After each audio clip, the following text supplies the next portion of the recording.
तुला शिकवीन चांगलाच धडा या मालिकेच्या आजच्या भागामध्ये आपण पाहणार आहोत. अक्षरा, मिताली आणि विनय क्लार्क सर यांना खरं काय आहे ते विचारत असते, पण ते चौघंही खरं सांगायला तयार होत नाही. मग अक्षरा म्हणते, तुम्ही जर मला खरं नाही सांगितलं तर मग मी पोलिसांना बोलवेल. ते चौघे पण खूपच घाबरतात. पण क्लार्क सर म्हणतात, मॅडम तुम्ही एवढ्या गोष्टींसाठी पोलिसांना का बोलवताय? मॅडम मी असं का करू? मला माझी नोकरी प्रिय आहे. तर मुलं पण म्हणतात, मॅडम आमच्या या सगळ्याशी काहीच संबंध नाही, आम्ही असं का करणार? मात्र अक्षरा परत त्यांना विचारते, तुम्ही अजूनही खरं बोला. ती अजिबात ऐकून घेत नाही. त्यांचं हे बोलणं चालू असतानाच शाळा सुटायची बेल वाजते आणि ती मुलं जायला निघतात. पण अक्षरा त्यांना थांबवते आणि म्हणते, जोपर्यंत तुम्ही तुमची चुकी कबूल करत नाही तोपर्यंत तुम्ही कुठेही जायचं नाही.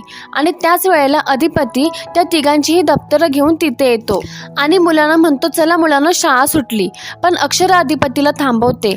अक्षराला एवढ्या रागात बघून अधिपती खुनवून मुलांना विचारतो, काय झालं आहे? ती मुलं घाबरूनच म्हणतात, मॅडमना असं वाटतंय तुमच्या ॲडमिशन पेपरवर आम्ही मॅडमच्या सह्या घेतल्या. त्यावर अधिपती म्हणतो, नाही असं काही नाही झालं, उलट मॅडमनेच आमच्या ॲडमिशन पेपरवर सही केली. हे सगळं त्यानेच घडवून आणलं आहे. मग अक्षरा रागाने अधिपतीकडे बघते. मग अधिपती म्हणतो, त्याने म्हणजे देवाने.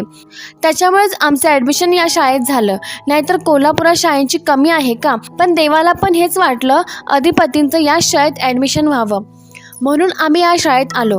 मग तो म्हणतो, कोणाला जर आम्ही शाळेत आलेलं आवडत नसेल तर मग आम्हाला शाळेत काढून टाकावं. त्याच वेळेला ती मुलं म्हणतात, तुम्ही कुठे शाळेचा कोणता नियम मोडला आहे, त्यामुळे तुम्हाला शाळेतून काढून टाकणार. मी पण तेच म्हणतोय, मी जर शाळेचा नियम मोडला, काही चुकी केली तर मुख्याध्यापिका मॅडमने मला कुशाल काढून टाकावे. नंतर तो अक्षराला मोठ्याने ओरडून सांगतो की जोपर्यंत माझ्याकडून काही चुकी होत नाही तोपर्यंत तुम्ही मला या शाळेतून काढू शकत नाही. मग अक्षरा वैतागून सगळ्यांना बाहेर जायला सांगते आणि सगळेजण तिथून अक्षराला गुड डे बोलून निघून जातात. मग अधिपती पण अक्षराला गुड डे म्हणतो, पण अक्षरा त्याला रागाने बघते. मग अधिपती खाली मान घालून निघून जातो. अधिपतीला असं बघून अक्षरा हसते. तर दुसरीकडे दुर्गी भुवनेश्वरीला म्हणते, ताई तू चंचीला फोन केला होतास का? ती बरी आहे का आता? भुवनेश्वरी म्हणते, तू काळजी करू नकोस, ती बरी आहे. मग दुर्गी भुवनेश्वरीला म्हणते, ताई मी चंचीला एकदा भेटायला जाऊ का? मला तिची खूप काळजी वाटते. मग भुवनेश्वरी म्हणते, जा. वा दुर्गी खूप खुश होते. ती म्हणते, मी फक्त तिची चौकशी करून येते, त्यासाठी फळं घेऊन जाते. आणि ती तिथून निघून जायला निघणार तेवढ्यात भुवनेश्वरी तिला आवाज देते. तेव्हा दुर्गी म्हणते, काय झालं ताई? काय तिच्यासाठी घेऊन जायचं आहे का? मग भुवनेश्वरी म्हणते, हो, तुझी बॅग सुद्धा घेऊन जा आणि परत या घरात येऊ नकोस. हे ऐकल्यावर दुर्गी घाबरते आणि भुवनेश्वरीची माफी मागते.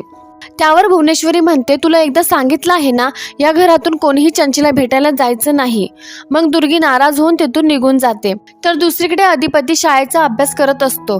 त्याच वेळेला रवी तिथे येतो. तो अधिपतींची पुस्तकं बघून म्हणतो, तुम्ही काय शाळेत जायला लागलाय का?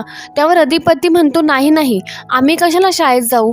मग रवी म्हणतो, एवढी पुस्तकं कसली आणि तुम्ही कसला अभ्यास करताय? अधिपती म्हणतो, ती धनाजीची मुलगी आहे ना मिताली, तिला कबड्डीच्या मॅचसाठी जायचंय, म्हणून आम्ही तिला परीक्षेसाठी प्रश्न काढतोय. पण रवीचा विश्वासच बसत नाही, म्हणून तो अधिपतीला प्रश्नावर प्रश्न विचारतो.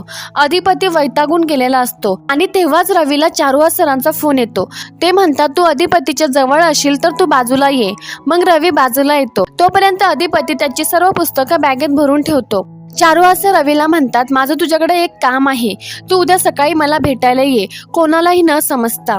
दुसरीकडे अक्षरा आणि आई बाबा बोलत असतात. ते दोघे म्हणतात, इरा घरात नसल्यावर किती शांतता असते, नाहीतर घरी असली की तिची एकच गोष्ट सतत चालू असते. त्यावर अक्षरा म्हणते, मला पण कळत नाही, मी इथे राहिल्याने तिला एवढा का त्रास होतोय, तिच्या मनात काय चालू आहे नक्की?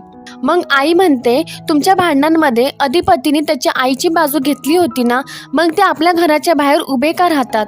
आई बाबा तिला समजावतात की अधिपती तुझ्यावर खरंच मनापासून प्रेम करतात, त्यांना तुझी काळजी आहे, म्हणूनच ते असं करतायत. दुसऱ्या दिवशी सकाळी रवी चारुहास सरांना भेटायला जातो. पण तेवढ्या तिथे अधिपती येतो, म्हणून रवी लपून बसतो. पण अधिपती त्याला बघतो. पण अधिपतीला पण शाळेत जायचं असतं, म्हणून तो घरातून बाहेर पडतो आणि रवी त्याला बघतो. तो विचार करतो, स्वतःच्याच घरातून हे असे लपत का चाललेत? पण जाऊ दे, मला पहिला मोठ्या मालकांकडे जायला पाहिजे. इकडे अधिपती पण विचार करतो की हा रवी एवढा सकाळी सकाळी का आला होता, याने मला पाहिलं असेल का. रवी चारुहास सरांच्या रूममध्ये जातो. ते त्याला बोलतात, तुला कोणी येताना पाहिलं नाही ना. तर तो नाही बोलतो. तो म्हणतो, मी अक्षरा वहिनींच्या घरी पण जाऊन आलो, त्या शाळेत गेल्या आहेत. मग चारुहास म्हणतात, बरं झालं, मग आता आपण अक्षराच्या घरी जाऊयात. त्यावर रवी म्हणतो, आपल्याला देवळात जायचं होतं ना. तर चारुहास म्हणतात, ते बाकीच्यांसाठी. जर कोणी विचारलं तर सांग आम्ही देवळात चाललोय, पण आपण अक्षराच्या घरी चाललोय. मग ते तिथून निघतात. तर दुसरीकडे अक्षरा शाळेत मुलांना धडा शिकवते आणि विचारते, मला यात काही शंका असेल तर विचारा. त्यावर अधिपती हात वर करतो आणि अक्षराला विचारतो, या धड्यातून काय बोध घ्यायचा. त्यावर अक्षरा म्हणते, ही फक्त एक मनोरंजक गोष्ट आहे, यातून काय बोध घ्यायचा आहे हे तुम्हीच ठरवा. मग याच गोष्टीमुळे दोघांमध्ये भांडण सुरू होतं. तर मित्रांनो, या सिरियलची पुढची अपडेट बघण्यासाठी व्हिडिओला लाईक करून चॅनलला सबस्क्राईब नक्की करा.